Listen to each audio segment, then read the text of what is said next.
Alrighty folks, welcome to another video. Today we're going to be working on the hydraulic remotes for the Fordson Major. The lines that were on it were rotten. I got those apart last night and found out I had to get a few more parts before I could make this work. So I got those today. I also made a jumper hose to bleed the system and get the fluid moving around.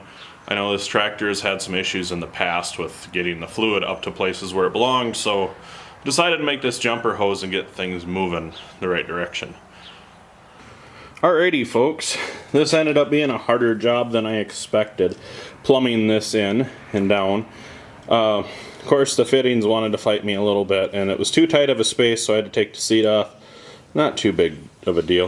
You can see I added a 4-inch and a 2-inch piece of black iron pipe and a 45-degree angle for this, for the hoses, because they wouldn't make that corner before and still go out the back. They're too stiff. So then out the back here we got the hoses almost done here. I got new dust caps and I made that jumper hose to work the air out of the system. And then I'll put all of this back together the way it belongs. And for under 50 bucks, the hydraulics should be just about done on this tractor. That's a pretty good hydraulic repair, I think. Oh, and I broke my pipe wrench here. Let's see. Yeah, the little bottom jaw came out. I'll have to fix that later, but that's no big deal. Alrighty, so we're just gonna quick start the tractor here and test.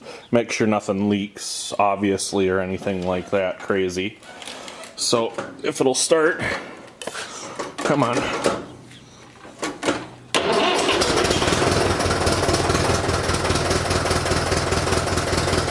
Now we come over here and I'll pull up on this.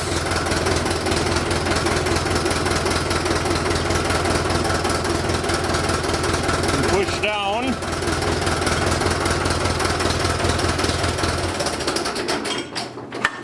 And I don't see any leaks over here. I put pressure both ways, of course, and we bled the air out of the system doing that through this looped hose.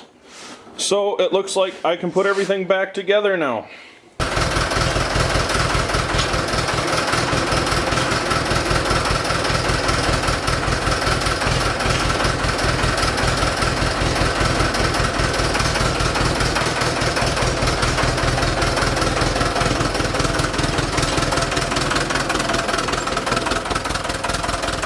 Well folks, that's one more project done on the Fordson. Thanks for watching. Please comment, rate, and subscribe. We'll see you next time.